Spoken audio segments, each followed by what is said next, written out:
Shalom Bapak Ibu Saudara, senang sekali menjumpai Anda kembali. Bersama kita akan belajar kebenaran firman Tuhan malam hari ini. Sebelumnya kita mau satukan hati kita mau berdoa. Kami bersyukur Tuhan buat kesempatan malam hari ini, buat penyertaan-Mu kalau kami boleh melakukan setiap aktivitas kami. Sebentar kami akan belajar kebenaran firman-Mu. Mari singkapkan rahasia firman-Mu, ajar kami supaya kami boleh mengerti, bahkan boleh menjadi pelaku firman-Mu. Kami siap di dalam nama Tuhan Yesus, haleluya. Amin. Bapak Ibu Saudara, saya percaya setiap orang tua tentunya menginginkan yang terbaik untuk anak-anaknya.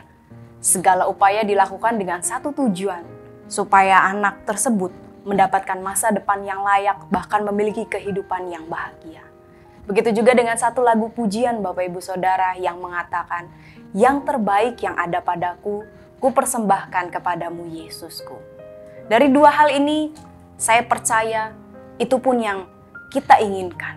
Kita rindu memberikan yang terbaik untuk keluarga kita, untuk pekerjaan kita, bahkan untuk Tuhan. Karena itu malam hari ini kita akan sama-sama belajar kebenaran firman Tuhan. Saya memberikan judul perenungan yaitu yang terbaik. Kita mau bersama lihat di dalam Lukas 10 ayat 42. Lukas 10 ayat yang ke-42 saya akan membacakan untuk kita semua. Lukas 10 ayat yang ke-42 berbunyi, tetapi hanya satu saja yang perlu.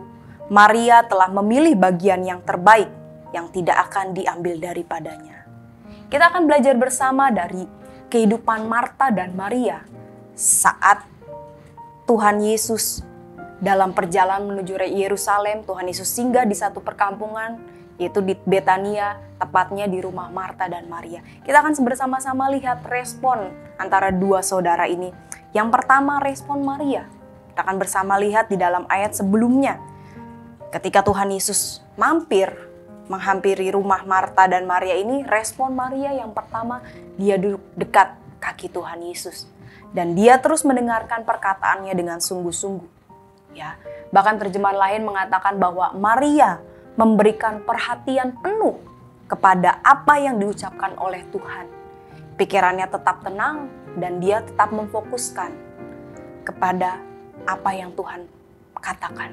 Ya, bukan mendengar sambil lewat begitu saja, tapi dia benar-benar memfokuskan perhatiannya kepada apa yang Tuhan Yesus ucapkan.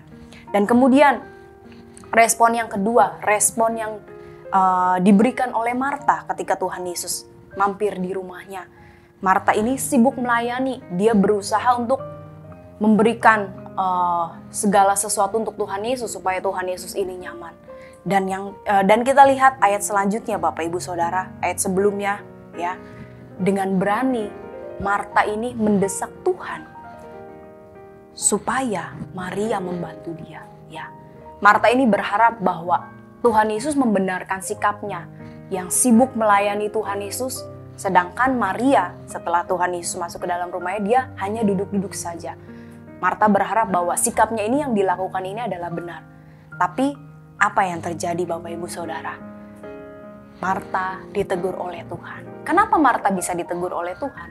Karena Marta memiliki kekhawatiran yang berlebihan. Ya, karena dalam ayat 42 yang sudah kita baca tadi, hanya satu saja yang perlu, yaitu duduk dekat kaki Tuhan dan mendengar perkataannya. Kehadiran Marta yang lebih dibutuhkan oleh Tuhan, yang lebih berarti daripada hidangan yang disajikan. Dari kisah ini Bapak Ibu Saudara, kita belajar tentang penempatan prioritas. Mana yang menjadi prioritas kita dalam mengiring Tuhan? Ya, apakah selama ini kita sudah mengambil bagian yang terbaik? Sudah memilih bagian yang terbaik? Di sini Marta hanya tidak bisa melihat bagian yang terbaik. Dia melakukan bagian yang baik tapi bukan yang terbaik, yaitu duduk dekat kaki Tuhan dan mendengar perkataannya. Sama halnya sebuah handphone Bapak Ibu Saudara. Kalau handphone terus-menerus digunakan tanpa dicas, handphone tersebut akan mati. Tidak akan bisa digunakan kembali, tidak akan bisa nyala kembali, kecuali kalau dicas. Ya, begitu juga dengan kita Bapak Ibu Saudara. Mungkin seringkali kita sibuk bercerita tentang Tuhan kepada orang-orang sekitar kita. Ya, kita mengambil banyak bagian dalam pelayanan kepada Tuhan. Tapi kita lupa punya waktu-waktu khusus dengan Tuhan. Ya, ingat bahwa Tuhan adalah sumber di atas segala sumber. Jangan sampai kesibukan kita dalam melayani ya menjadi pembunuh waktu kita bersama dengan Tuhan. Bukan berarti melayani itu adalah sesuatu hal yang buruk. Bukan seperti itu Bapak Ibu Saudara. Tapi jangan sampai melayani Tuhan itu menjadi hambatan, penghambat antara hubungan kita dengan Tuhan. Karena kalau kita melakukan hal tersebut, kita mengalami hal tersebut, itu akan membahayakan kehidupan rohani kita. Ya, ada di dalam Alkitab kisah Daud di dalam 1 Samuel 23 ayat 2, ayat 4, ayat 12. Nanti Bapak Ibu bisa buka sendiri ayatnya. 1 Samuel 23 ayat 2, ayat 4 dan ayat 12. Saya mengambil tentang kehidupan Daud. Ketika Daud diperhadapkan dengan orang-orang Filistin yang menyerang kota Kehila, dia selalu bertanya dengan Tuhan, Tuhan, apa yang harus saya lakukan? Tuhan, saya harus seperti apa? Ya, dan luar biasanya apa Bapak Ibu Saudara, kalau kita lihat di dalam ayat 2, ayat 4 dan ayat 12, Tuhan merespon. Kenapa bisa terjadi seperti itu? Hal ini terjadi karena Daud membangun hubungan yang intim dengan Tuhan. Ya, Daud bersedia untuk dipimpin hidupnya oleh Tuhan. Ya, dan Daud menempatkan bahwa apa yang menjadi jawaban Tuhan itu yang akan dia lakukan. Dia meminta perkenanan Tuhan, ya. Dia bertanya kepada Tuhan secara tulus, ya. Akhirnya Tuhan menjawab. Dan di sini kita lihat bahwa kehidupan luar biasa yang dimiliki oleh Daud, ya. Ini juga yang akan Tuhan berikan bagi setiap kita ketika kita dekat dengan Tuhan. Yeremia 33 ayat 3 di situ dikatakan bahwa berserulah kepadaku, maka aku akan menjawab engkau dan akan memberitahukan kepadamu hal-hal besar yang tidak terpahami, yakni hal-hal yang tidak kau ketahui. Jadi ketika kita memiliki hubungan yang dekat dengan Tuhan, saat kita berseru, Tuhan akan menyingkapkan hal-hal yang perlu kita lakukan. Ingat Daud, dia memiliki hubungan yang erat dengan Tuhan. Ketika dia mau melakukan sesuatu, dia bertanya kepada Tuhan dan dia menjadikan jawaban Tuhan itu sebagai hal yang akan dia lakukan. Jadi Bapak Ibu Saudara, apa itu yang terbaik? Yang terbaik yaitu persekutuan kita pribadi dengan Tuhan. Ya, sebelum kita melayani, mari kita mau mencari Tuhan terlebih dahulu. Kita mau mendengar apa yang ingin Tuhan nyatakan atas pelayanan kita. Jangan sampai pelayanan kita menjadi pelayanan yang asal-asalan. Ya, biarlah pelayanan kita ini kita boleh melakukannya hanya untuk kehendak Tuhan.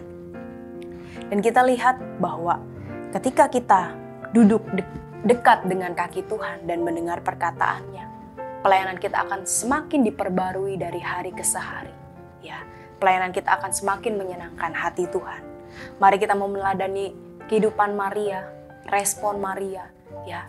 Dia mau duduk dekat kaki Tuhan dan dia mau terus mendengarkan perkataan Tuhan, ya. Dan biarlah itu juga yang menjadi bagian kita. Kita mau memilih bagian yang terbaik, duduk dekat kaki Tuhan dan mendengar perkataannya. Mari kita mau prioritaskan waktu kita untuk kita bersedia bersekutu dengan Tuhan lewat doa, bahkan lewat pembelajaran firman Tuhan. Sebagai pertanyaan yang terakhir, sudahkah kita memilih bagian yang terbaik? Ya, ingat bahwa bagian bersama Kristus adalah bagian yang terbaik. Amin. Mari kita mau tutup di dalam doa. Terima kasih Bapa buat malam hari ini.